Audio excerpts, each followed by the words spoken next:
Hi, looks like we're live. Holy cow. Now I'm lagging. Interesting. Anywho, yeah, we're live and just recap Gilbert Gottfried died and I'm sad about that. So I posted as him on Instagram just to do what he would want. So we got that going on. No sponsors to talk about right now. And looking at bringing the B2B Internet Talk Show back, but I'm going to do a little bit different format. So, well, as soon as I get my kitchen done, I think I'll go ahead and do that. But until then, I'm just going to be demolishing my kitchen so that we can get that going. But I'm pretty stoked. I get to talk to hometown hero because as you know, I'm from the South Bend, Indiana area, and now I'm in Huntsville. And I didn't get to know David real well while I was up there, but I saw him coming to open mics, and it sounds like he got bit by the bug. And I just want to talk to him a little bit about what's been going on since I left, and see what's going on with him. So let's bring him out right now. It's David Murrell. Hey, David. Hey Scott, how you doing? It's good to Good. be here. Good. It's nice to see you again. Yeah, good seeing you. Miss seeing you around the drop and the open mic. It's a pleasure to catch up today. Yeah, and I approached you to be on the podcast because, yeah, I'm going to go back to my close personal friend Barry Katz that I had on the show. We talked about being a comedy hobbyist, and he didn't understand it, and he still doesn't understand it. So I approached you to talk about being a comedy hobbyist, but you're trying to step it up a notch. So we're gonna talk about the hobbyist part because that's how we both started and where I'm still at, and talk about where you're at. But I just thought it was interesting that Barry just doesn't understand that whole concept, and pretty much told me that he would not book a comedy hobbyist. So it's it was a dose of reality for me. But I wanted to catch up with you. You know, this is what I remember. So I remember that we were doing the open mics at the old drop location, and we were doing writers workshops and things like that. And I know that you came from a background when you came into it of being a pastor, and I believe Yeah. you still are. And if I remember right, you mentioned at one point that the reason why you were doing the stand up was basically so you could be a better preacher. Yeah, And absolutely. yeah. Um, and so I'll tell you how a little bit of how that unfolded and a couple things that pulled me into comedy. When I first started pastoring, I started watching about any communication speech that I could watch, TED Talks, various speeches, monologues, and some comedians. And Mhm. so I started, I learned pretty quickly that no one owns the stage like a good comedian. And Mhm. so I start just watching more and more comedians on how they delivered and kept the audience captivated and that kind of thing. Mhm. And so I started watching the comedians. Well, then all of a sudden, in my brain, I'm like, well, not only I want to do this, I want to give this a shot. Mhm. And so I scoped out a few of the open mics and didn't get on the open mic, just watched to see, okay, can I do this? Mhm. And so then I pulled the trigger. I was brave, did my first 5 minutes.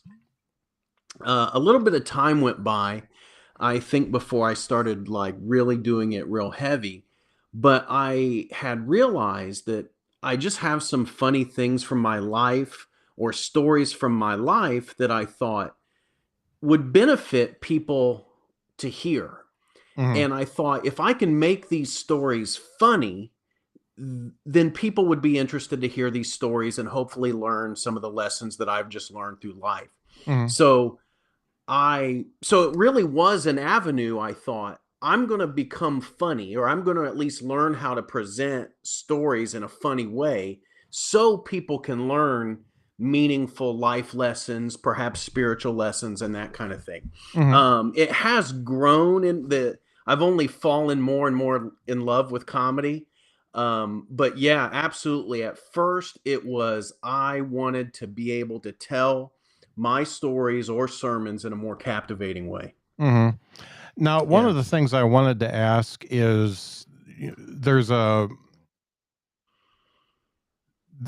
you have to have some guts to be a preacher, and you have to have some guts to go up and do a sermon on Sunday or whatever day you're doing it. And sure. it's in my mind, it's similar to doing stand-up comedy, but I think there's some pretty big differences. And I wanted to get from you what you saw those differences as. Well, the first difference is I don't have to pretend to like the crowds anymore, Yeah. and and the second being I've never done a sermon for 2 beers.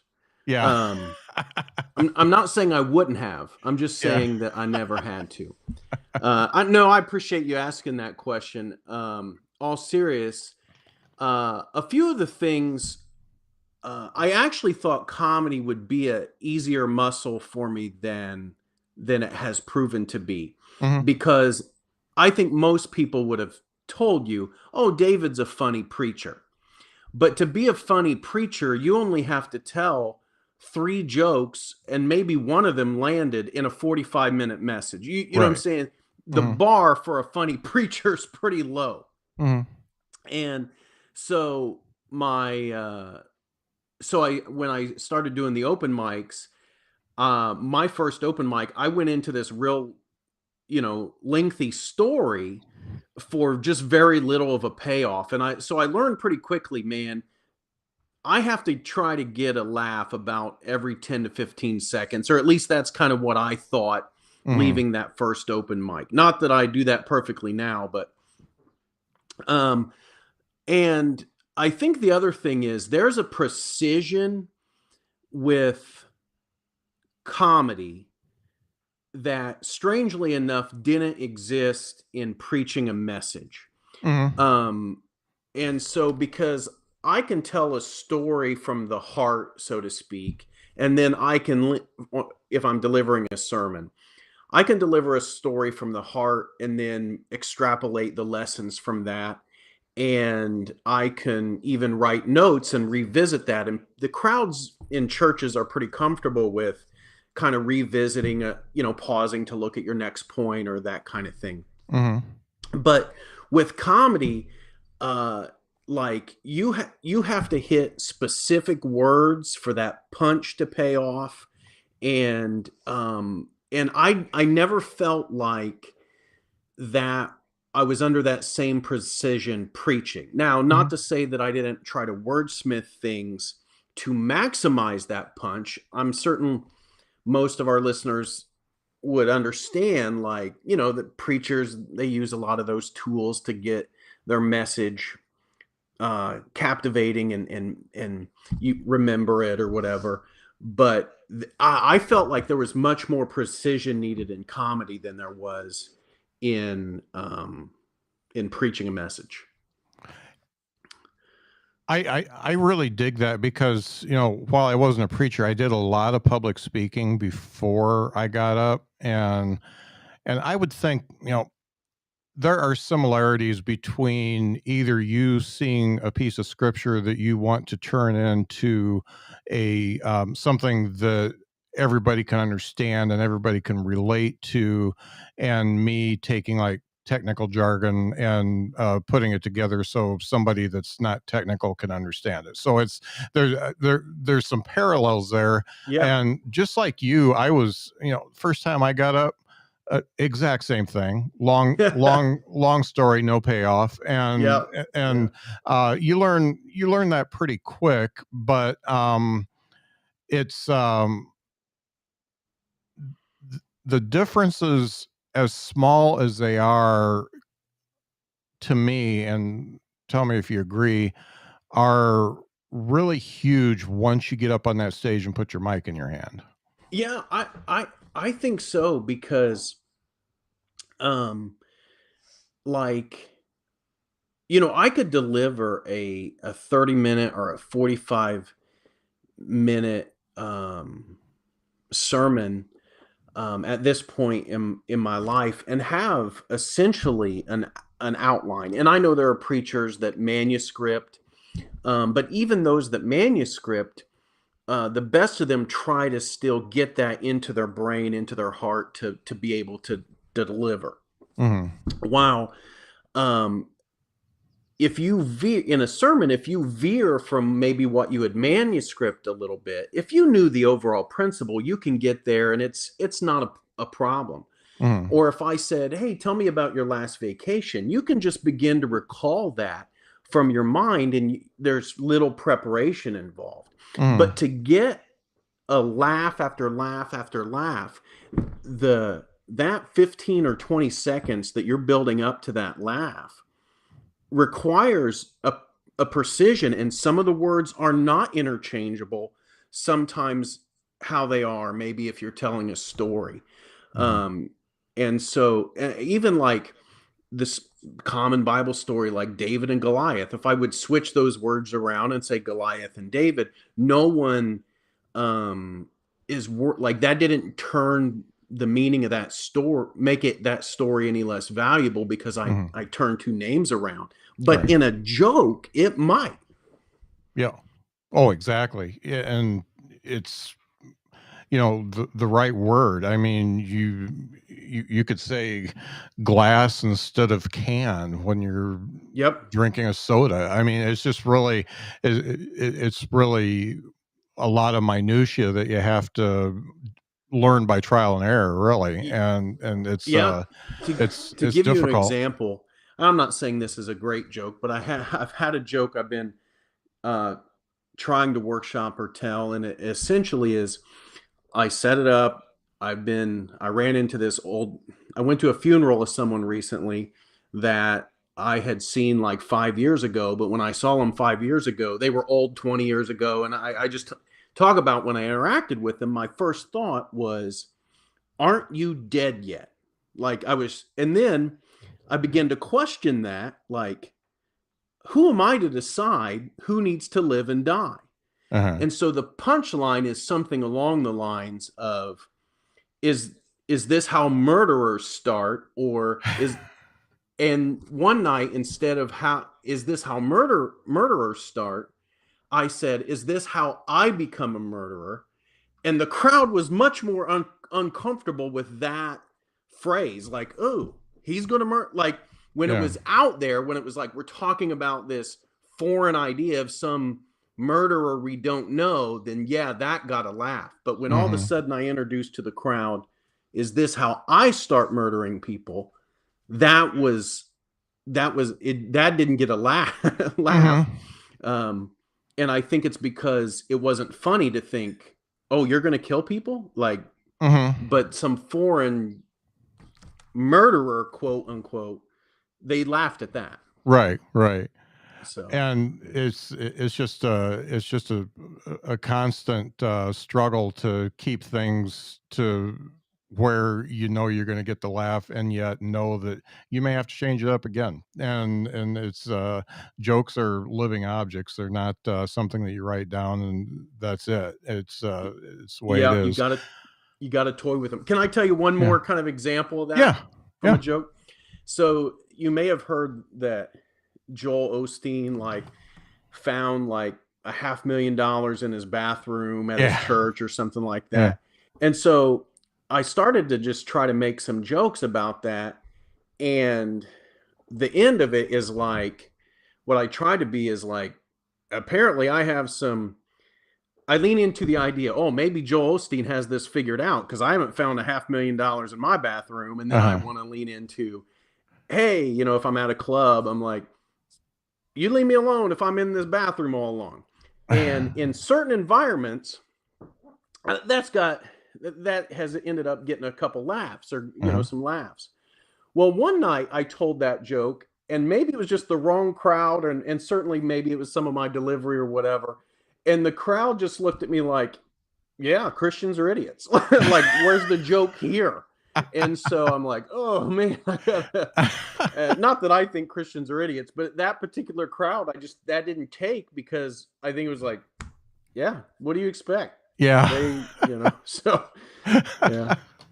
And from what I remember, the couple times that I saw you, I mean, you alluded to the fact that you were a pastor, but you didn't lean on it. Uh, Your act was more about being like a dad and a husband and things like that, rather than really leaning into all church type humor. uh, And I personally appreciated that, because um it was just a lot, it was a lot more personal, and I felt like I bonded with you as a comic more than I would if you were just doing all jokes about, you know, just all church jokes. I I appreciate you saying that, um, because as I've continued in this, I have actually pulled back even more on some of the pastor content Hmm. and increased even further what I call universal themes: Hmm. relationships, marriage, driving, the frustrations that we all experience. I think, especially as someone like myself who is trying to do the hard work of being a clean comedian, I need as universal themes as possible. I have to set myself up well, not to say that I can't find that odd thing, that odd quirk, Yeah. but I think the universal themes are going to do well. And I had a few experiences, even though I have some jokes at my own expense about being a pastor. Uh, you know, I've opened up with, so a little bit about myself. I'm a pastor, and then normally the crowd says nothing, Hmm. and I'll go, that's the response that I thought I would get, and that normally breaks that tension and gets a laugh. And I have a few jokes that I build off that. But I've had times where I thought, when I opened up so hard with "I'm a pastor," that it put a wall up to the crowd. Hmm. And so I have now, when I've needed to introduced it later and more subtly. Hmm. Um, and so, like in one particular joke, I just referenced that I worked at a church.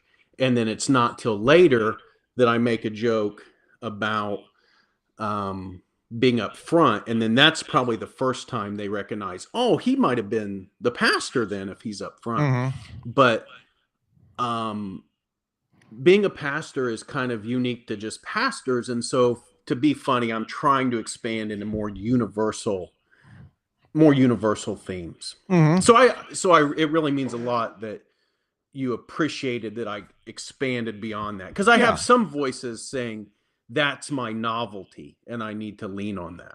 Oh, you could. I mean, and I wouldn't begrudge you of it. I mean, but the only thing is you'd have to lean hard on it. It's pretty much all or nothing if you do that, It, and then it kind of limits what you can talk about.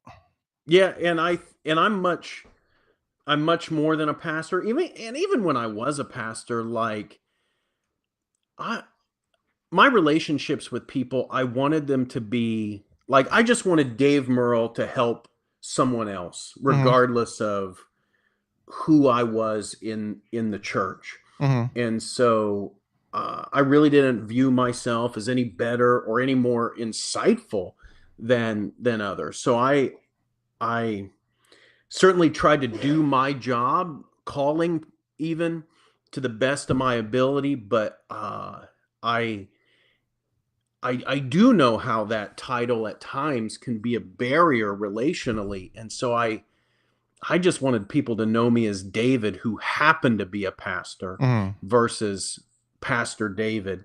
And I think that has come across not only in my comedy, but I think the other comics over time have learned that about me as well. Like, Right.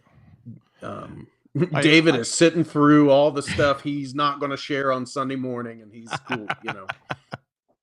Well, and So that's first I want to say thank you for taking the baton of being the token clean comic in the area when I left. So somebody's got to do it, and there we I go. I'll appreciate that. take it.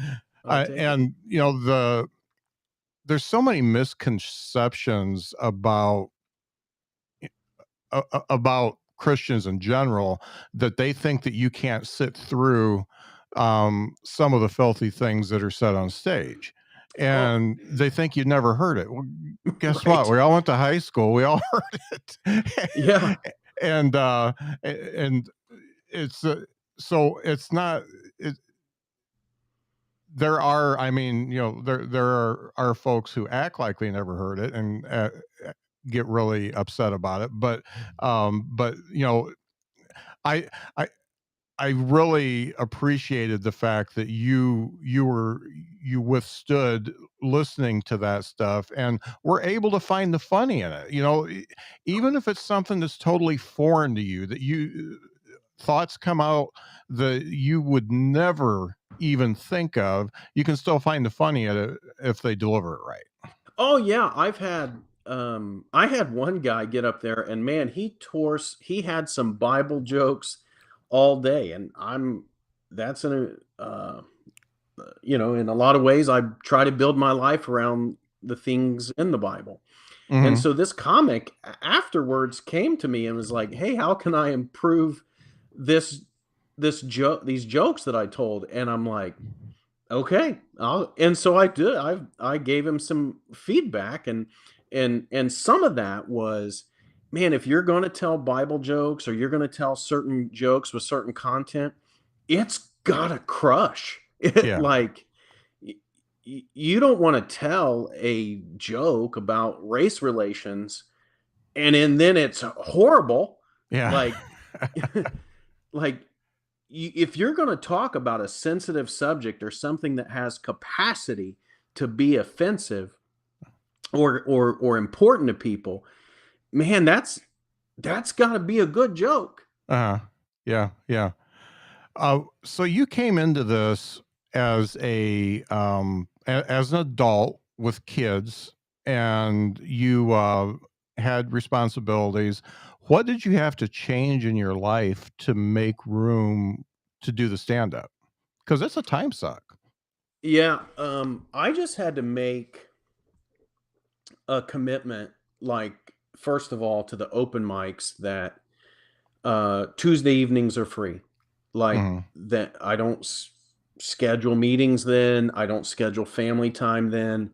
I know that, and knowing that I'm going to be out of the house that one night a week means that other appointments are, may not be scheduled.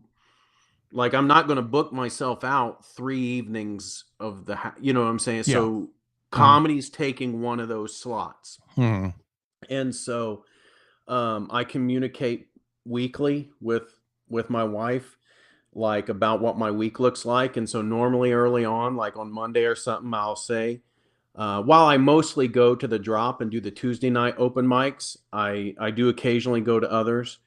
And so I'll communicate that up front. So it had to increase my communication with my wife about what this looks like because I certainly, as a husband, don't want this hobby that I've now fallen in love with to take away from my home. So Hmm. I have to be intentional about making it a priority, but then also making sure it doesn't take away from the other priorities. One thing that's hard for me that I see maybe some of the single comics or something that I'm just not ready to do at this time. I'll see some of the other comics at multiple open mics a week, and I can't do that right now. Hmm. I have a 16-year-old son. I am married, and so those are commitments that are important to me. And they're, as my son graduates one day, perhaps maybe I can do more of the circuit of all the open mics. It's not Yeah. what I can do now. Right, right, and it's good you realize that because you can really get yourself into a, bind, relationship wise if you Oh yeah, don't. I could be in an open mic every night if I wanted Yeah, to. I mean, all the drive, I certainly could, but yeah. it's I not. did it for a while, and the kids were gone, and, and I could feel the strain, and n nothing had to be said. I could just Yeah, feel the strain, and so I pulled back, and you just have to understand that and, decide what you wanna do because, all the big ones out there gave up something to get where they're at, and if you're not willing to give it up, then more power to you. and right now when my son graduates and I'm in a new season there, I very likely will increase my commitment to comedy, but it's I have to parent well too right now in this part of Yeah. my life. Yeah, no doubt. So, I totally dig that. So I don't know if you know how lucky you are to be in the particular scene that you're in. um, You are, that's what I have heard, yeah, and I will take it. you are one lucky dude, and I've seen a few scenes now, and there is nothing like the people that make up the whole South Bend scene, and you know, let me pose this as a question. What have you learned from those folks? And you can name names if you want, because Oh yeah, I'll be I glad to. and I know that you were welcomed pretty much with open arms, and which is a big deal in comedy. So just talk. Yeah, um, it's I was so impressed, like, and understand as a pastor, I made a job. My job was to develop community that was supportive of one another. That was my Hmm. whole job, you know? And so I was so impressed at how committed the other comedians were in this area to the success of other comedians. Hmm. Yep. And so that was a real easy thing for me to dive into because Hmm. like I if I happen to learn anything, I know I'm only 2 years into this, but like I'll be glad to share it. Recently I sent Dean Jernigan probably about 25-minute routine of mine that I did at a church in Michigan City and Hmm. just said, give me your feedback, give me your critique. And he did. And he was very gracious, gave me feedback on how I could improve that routine, just gave me general feedback on how to improve as a comic. And I just know that that doesn't come um, from everyone, you know? Hmm. And so, like, I've really appreciated that. They have, it didn't feel like it took me long to prove that even though I'm clean, even though I'm Christian, pastor, all that, I don't think it took me long for them to be able to trust, like, okay, this guy is not here to cause us any trouble, even, Right. or Yeah. whatever. And so Joe Tidd has booked me a couple times, or his crew, Devin and Joe, there have Hmm. booked me a couple times for the DIY shows. Um, I kind of consider the drop my home spot. Heather has been supportive. Like I even asked her, like, hey, what kind of emails do you send out to other clubs? And she was willing to serve as a ref. Like, so Hmm. I've just found nothing but support um and I don't know. I love watching Jason LaFoon perform comedy. Yeah. So like I win with that too. So like uh, I think we have a lot of great comics. And they all tease me, Jenny, all I just they give me a rough time, even from the yeah. stage, Yeah. um, it's I hope I didn't miss anyone now that I've mentioned so many. Yeah. But yeah, it's a great scene. It's a great Yeah. scene. And one of the things that is important is a lot of these folks that are in the comedy game have been excluded before because they are, you know, they're a certain type of person. They're a little bit weirder than regular people and stuff like that. So they've been excluded before, and so being inclusive should come natural to them, and yet in some scenes it doesn't. Yeah. And I I probably wouldn't, if I hadn't met the people that I met there, I probably wouldn't be doing comedy anymore. This podcast would have never got started because, I they were inclusive with me, the old clean comedy dude. And so that's it's a special thing. And it I do know there are other scenes like that, but there are plenty of scenes that are very cliquish, and also they just don't like outsiders. Yeah, it's unbelievable. I mean, I've worked with a good amount of them now on different shows, and so it's just they're just very supportive, and it's a privilege to be a part of. Like, and I can't do it alone. I need a comedy scene to be a part of. Like, Yeah. I need. So I'm glad they're there. I'm glad they're putting on shows and booking shows Mhm. and doing podcasts Yeah. um so yeah, I'm glad they're there, and I'm glad they're doing their thing, and I'm glad that I've been able to observe um people like even a new guy that I don't think that maybe yet is JP McAllister. Like, he's been real generous with me in Mhm. terms of what he's had to say. And back in the day when Max used to hang out, like, he was always real gentle. Like, I just um a lot of good people, a lot of great Mhm. people in the South Bend scene.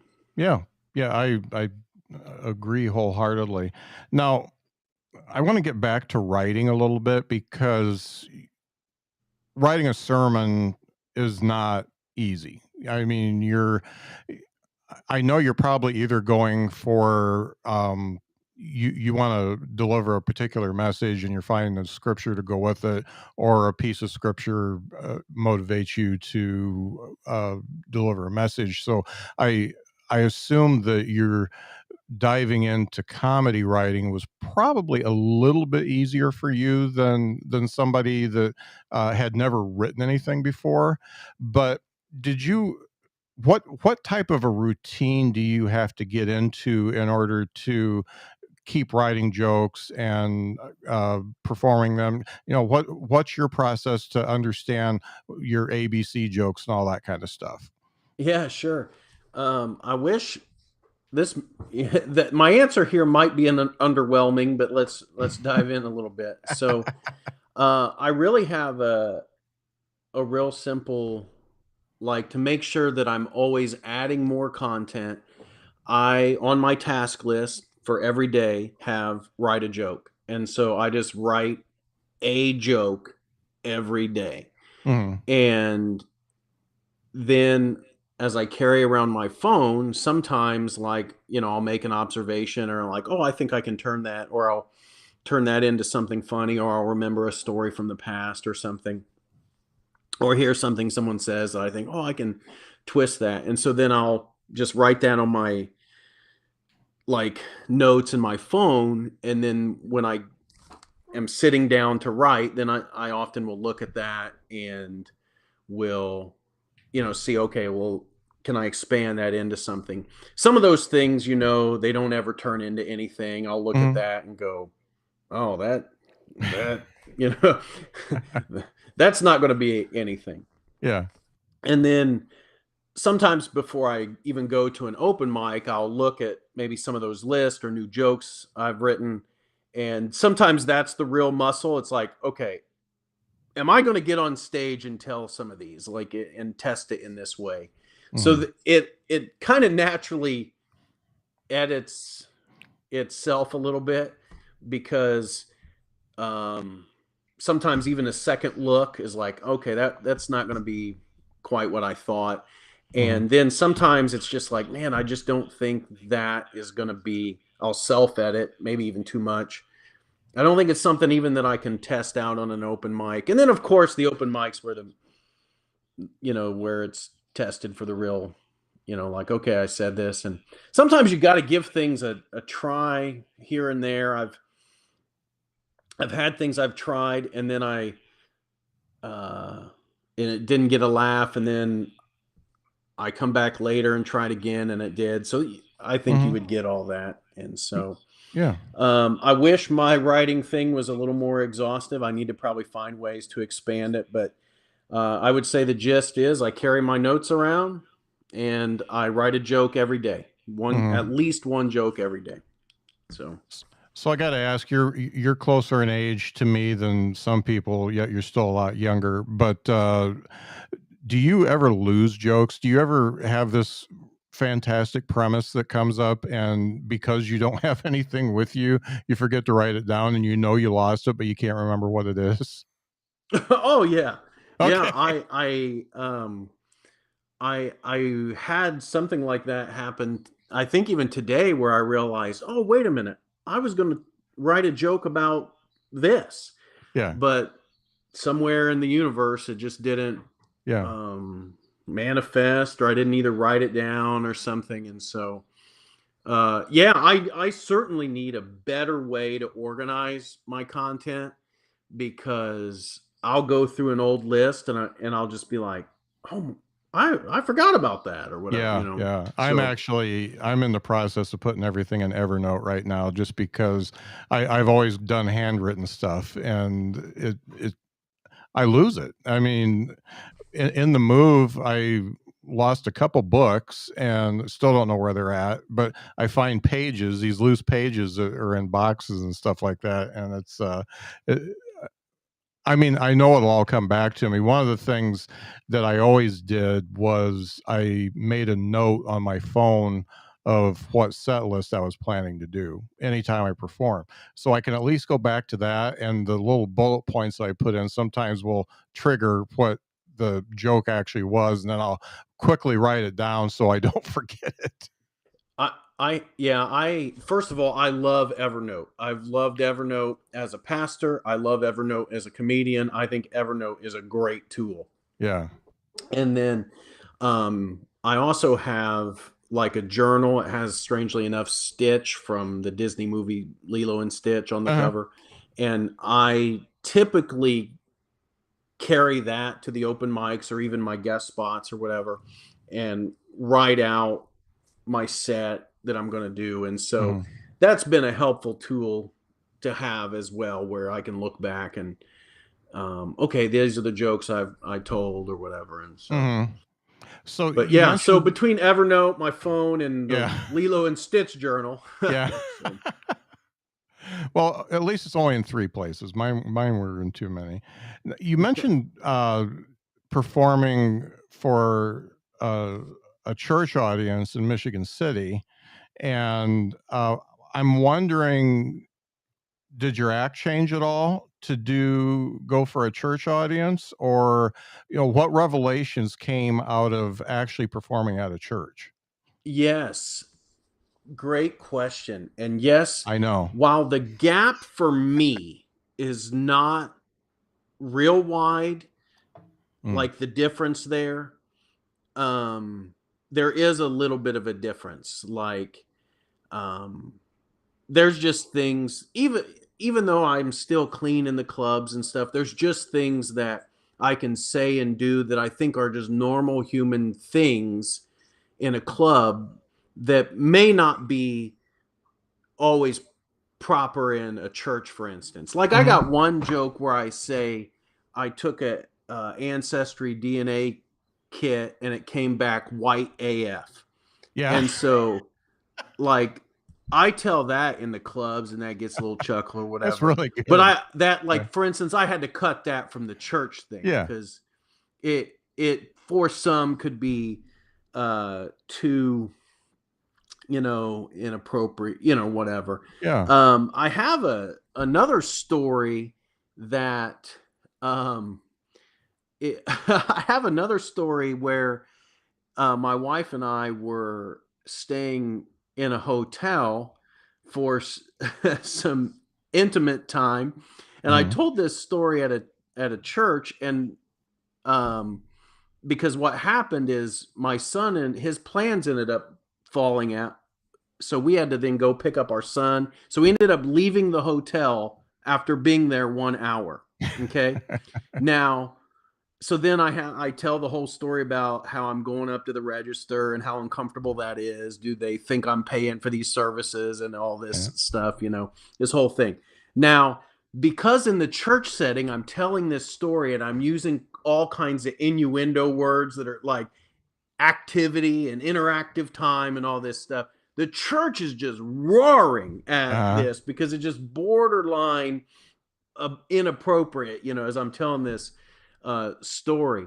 And I'm curious, though, I've not tried that particular story out like at a club. uh-huh. I'm curious at how that would hit at a club, because you hear like that story might be the worst you hear in a church, but is gonna be kind of the least of the concerns in a club night. Yeah, So I honestly, I think the fact that you're, showing that you're struggling using the words that you think should be said, I think that would work in a club. And I and I and think I can do something with it. Um I just haven't tried. Maybe I'll try it tonight. yeah, I'm going to DIY tonight, and so cool. I'll have to. I plan on seeing if I can make it take. Yeah. I mean, I absolutely love the premise, and um the funny thing is the you skirting around that stuff is almost funny as a punchline, so it's the Right. performance part R- that really brings people in, because they're in a club setting. I would think that they would be waiting for you to screw up and say something just overtly sexual, and yet you keep towing that line and Yeah. using those words that are a little bit more innuendo and Yeah. double entendre and stuff like that. Yeah, I I would suggest you try it, because I'm I going like to. the One of the idea. greatest punchlines in that particular story is um, what happened then later is the cashier actually mistakenly charged my wife's credit card for damages. And so then I followed that up with, we only had the room for an hour. We weren't at damage level yet. And Yeah. so, and so it, so I told that at greater length at a church like marriage retreat, and Uh-huh. man, they roared. And so if Oh, I I can bet. I'd like to find a way to turn that into something I could do at a club. Yeah, yeah, I think that would be fantastic. Um, uh, I lost my train of thought. This is what happens when you get older, by the way. I'm with Um, you. yeah, the oh, 16-year-old son. Okay, what does a 16-year-old son think about dad doing what he's doing?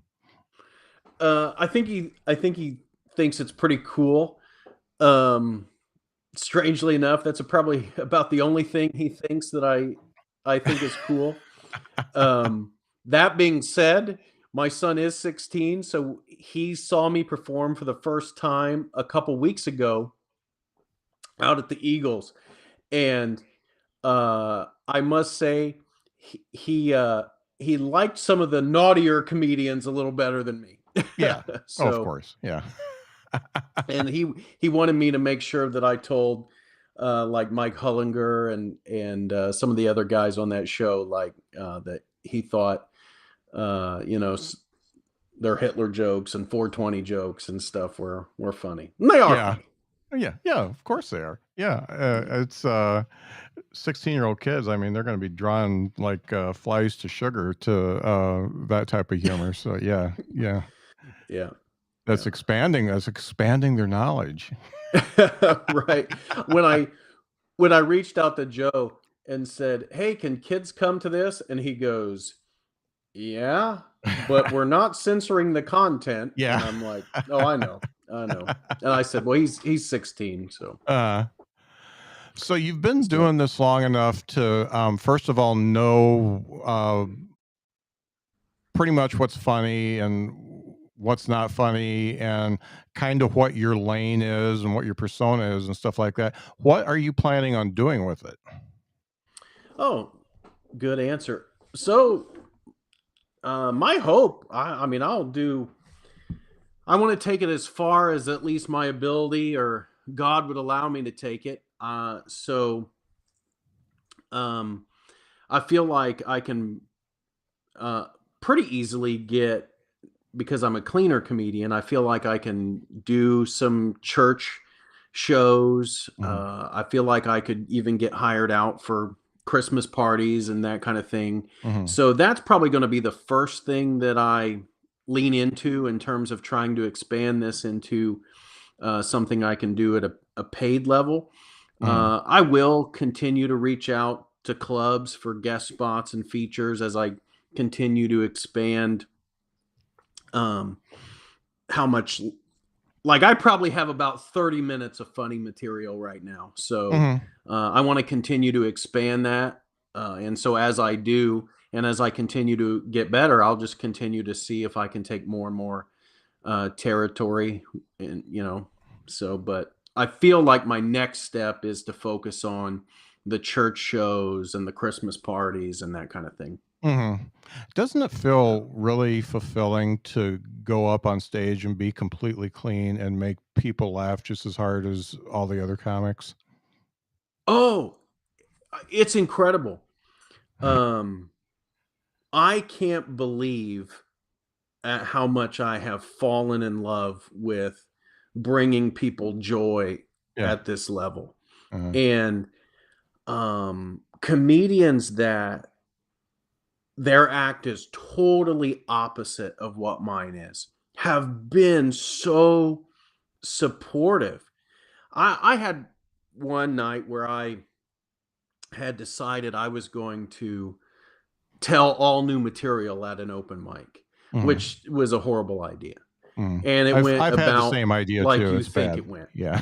And so I got in the elevator and I was there with another comedian, and I don't know his name. I've only seen him a couple times, but and he looked at me and he was familiar enough with me, and he said, "David, uh let's see what he just said, you got to keep doing this and keep doing your thing.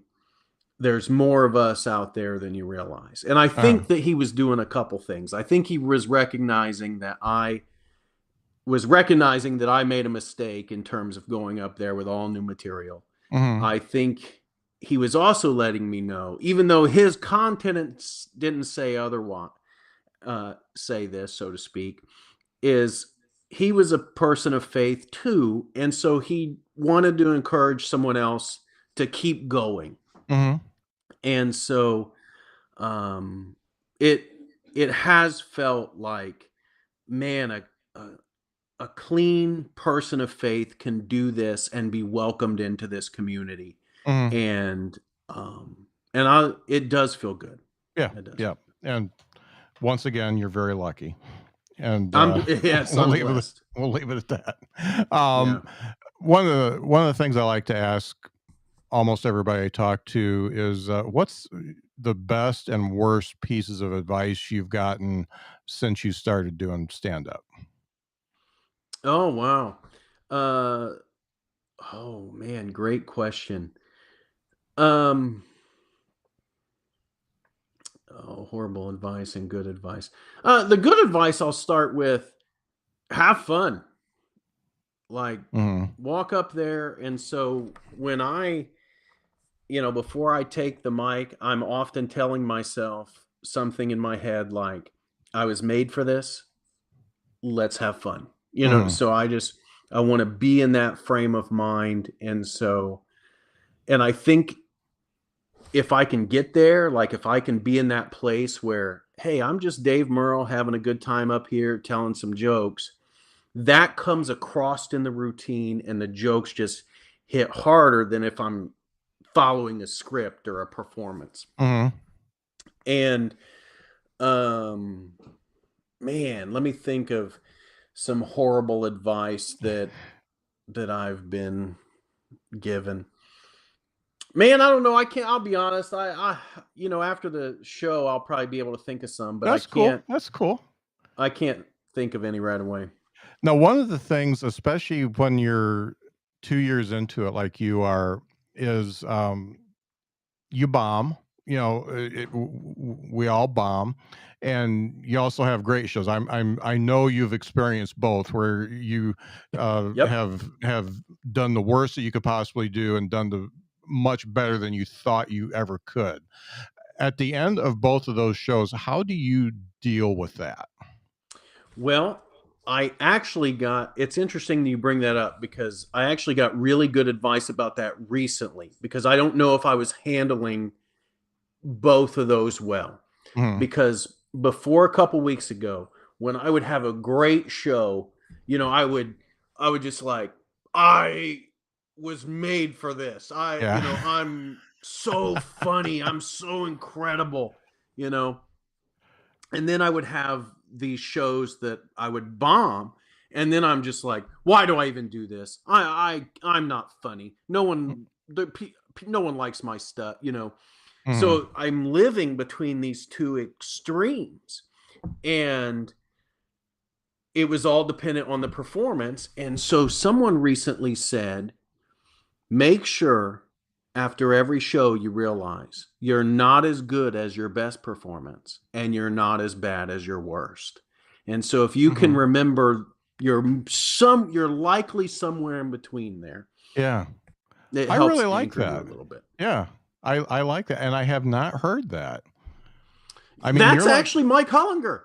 He told me "Really? that. That son of a bitch, he never told me that." Can I tell you?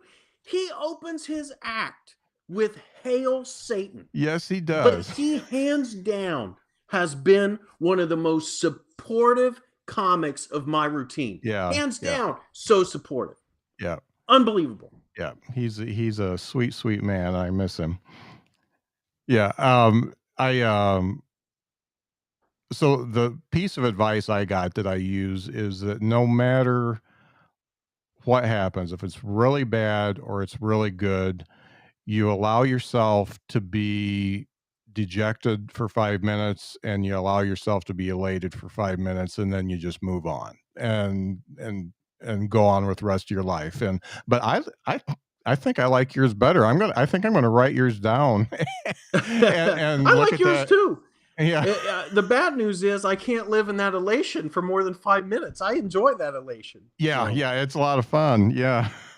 I and yeah. I, it's I've always I've always been pretty critical of myself, and the even when I have a really great show, I'm like, I don't know if it was as great as I thought it was, and so I do have to allow myself a little bit of grace and say, hey, you did good. And so for 5 minutes, bask in that glory, and then just remember the next time you go up, you're probably just going to totally suck it. And That you know what that is good advice because I can watch my best performance, so to speak, and I can find the things wrong yeah, in what I did or the delivery, or I can certainly remember the one joke that didn't take or yeah, something. yeah. And so it's probably appropriate to just sit back for 5 minutes and go, that was a good show. Right, Enjoy right. it. So I get that. So if people want to find you on the interwebs, I've got your site down here for people who are watching. But if they want to find you on the interwebs and book you for their shows, church shows too, where can they find you, David?